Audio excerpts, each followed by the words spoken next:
힙합을 감상하다 보면 어디서 들은 것 같은 낯익은 멜로디를 듣게 될 때가 있죠.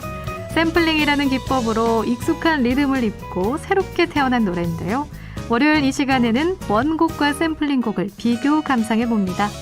원곡 대 샘플링 어디까지 들어봤니? 팝칼럼니스트 정민재 씨와 함께합니다. 안녕하세요. 네, 안녕하세요. 정민재입니다. 네, 오늘 오실 때 어떻게 날씨가 네. 너무 좋지 않았나요? 오늘 너무 날씨가 좋아서 꼭 나들이 가는 기분으로 이렇게 왔습니다. 와, 좋습니다. 네. 그 기분으로 함께 해주세요. 네. 그럼 오늘 함께 들어볼 샘플링 팝송 어떤 노래죠? 오늘 들어볼 두 곡은요, 마치 쌍둥이 곡이라고 해도 좋을 정도로 리메이크에 가까운 샘플링 곡인데요. 특이하게도 곡의 성격은 정반대입니다. 네. 한 곡은 매년 할로윈마다 역사상 가장 무서운 노래로 꼽히는 곡 중 하나고요. 다른 한 곡은 역사상 가장 감동적인 노래로 꼽히곤 합니다. 네. 영국의 3인조 밴드 폴리스의 1983년 노래 Every Breath You Take, 그리고 이 노래를 샘플링한 미국의 래퍼 퍼프 데디의 1997년 노래 I Will Be Missing You 소개하겠습니다. 와, 가장 무서운 노래와 가장 감동적인 노래가 마치 쌍둥이 곡 같다고 하시니까 네. 참 재밌는데요. 네. 그럼 먼저 들어볼 폴리스의 노래는 그 무서움과 감동 중에 어느 쪽인가요? 폴리스의 Every Breath You Take는요, 가장 무서운 노래로 꼽히는 곡입니다. 네. 사실 이 노래는 해외에서 결혼식 축가로도 많이 부르고 또 러브송으로 오해를 많이 받는 곡이어서 의아하신 분도 있을 것 같은데요. 무서운 곡으로 꼽히는 이유는 잠시 후에 알려드리겠고요. 네. 폴리스라는 밴드는 1977년에 결성된 팀이에요. 팀 이름이 낯선 분들이라도 이 팀의 멤버 한 명은 아주 익숙하실 겁니다. 누구죠? 바로 스팅인데요. 아, 우리에겐 영화 레옹의 사운드트랙으로도 친숙한 Shape of My Heart의 주인공이죠. 네. 그 외에도 Englishman in New York, Fields of Gold 등 수많은 히트곡을 자랑하는 영국의 대표적인 싱어송라이터입니다. 이 사람이 데뷔한 폴리스는 선구자적인 밴드였어요.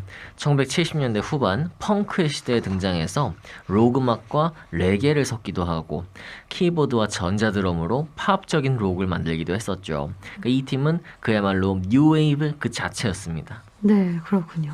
근데 이제 못 참겠어요. 이제 오늘 들은 노래 Every Breath You Take가 역사상 가장 무서운 노래 중 하나로 꼽히는 이유. 네. 그 이유 이제 좀 알려주시죠. 네, 이 노래 들어보시면요, 전혀 공포스러운 분위기가 아니에요. 오히려 네. 굉장히 따뜻하고 사랑이 넘치는 분위기인데, 이 제목을 보면은 당신의 숨결마다 라는 뜻이거든요. 네. 가사를 보면 당신의 숨결마다, 당신의 움직임마다, 당신이 깨트린 관계마다, 당신의 모든 발걸음마다 내가 지켜볼 거예요. 매일매일. 이런 내용이 있는데 마치 스토킹을 하는 듯한 가사 때문에 공포스러운 노래로 꼽히죠. 좀 무섭네요. 네, 섬뜩하죠. 실제로 이 노래를 만들 당시에 스팅은 아내와 불화로 이혼 직전이었고요.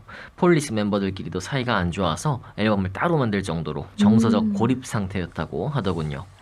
이런 내용이 있었네요. 그래서 무서운 노래로 꼽히는 거였는데, 그럼 이 노래 들을 때 어떤 부분에 좀 집중해서 들어볼까요? 오늘의 샘플링은요, 아까도 말씀드린 것처럼 사실상 리메이크에 가까울 정도로 닮았거든요. 반주 트랙이 거의 다 같아요. 그래서 편안하게 멜로디를 음미하면서 들어보시면 되겠습니다. 네, 알겠습니다. 그럼 함께 들어보시죠. 따뜻한 멜로디와 달리 섬뜩한 가사가 있었던 반전의 재미가 있는 폴리스의 노래 잘 들었습니다. 네. 저희 유튜브에 데이비드 S님께서 폴리스 경찰이 이 노래 부르니까 재밌네요 라고 약간 언어 유희를 해주셨네요. 그러네요. 네.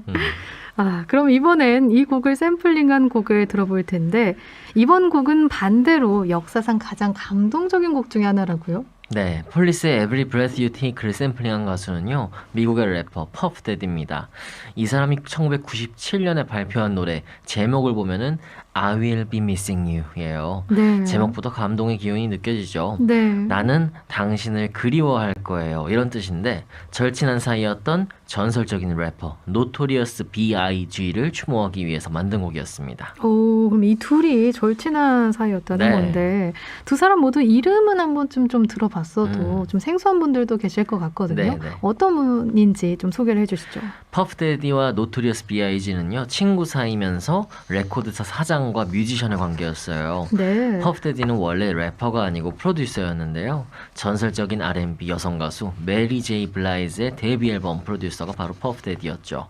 그러다가 배드보이 레코드라는 회사를 설립하고 여기서 노토리어스 B.I.G가 앨범을 내게 됩니다. 말하자면 퍼프데디가 레코드사 대표인 거고 노토리어스 B.I.G가 소속 가수였던 건데 네. 그럼 퍼프데디가 원래 프로듀서로 활동을 하다가 네. 직접 래퍼로 데뷔한 건 언제였나요? 퍼프데디가 래퍼로 데뷔한 건 97년도였는데요. 당시 그는 정말 잘 나가는 프로듀서였어요.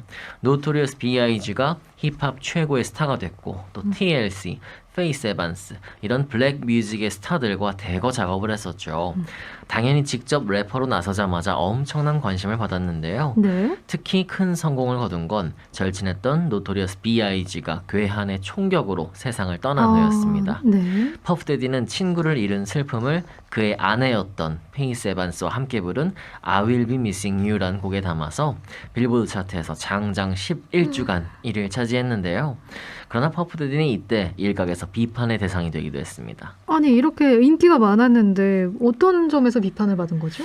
이 사람이 너무 지나치게 상업적이라는 건데 상업적이라는 이유 때문이었는데요. 네. 노토리어스 B.I.G가 1997년 3월 9일에 세상을 떠났는데 이 노래는 보름 만인 1997년 3월 23일에 나왔습니다. 그러니까 친구를 잃자마자 바로 만든 노래인 거죠. 게다가 이 노래는 스팅의 노래를 무단으로 샘플링한 곡이었어요. 사전에 허가를 받지 않아서 스팅이 발매 직전에 이 곡의 저작권을 100% 양도받기로 하고 이 노래를 낼 수 있었는데요. 그래서 비판의 대상이 되기도 했지만 어쨌든 많은 감동을 안긴 그런 노래였죠. 네, 그렇군요. 이게 쌍둥이 곡과 같다고 네. 처음에 말씀해 주셨는데 그럼 폴리스의 Every Breath You Take를 샘플링한 퍼프데디의 I Will Be Missing You 들으면서 여기서 마무리하도록 하겠습니다. 원곡대 샘플링 어디까지 들어봤니? 팝칼럼니스트 정민재 씨 오늘 고맙습니다. 네, 감사합니다.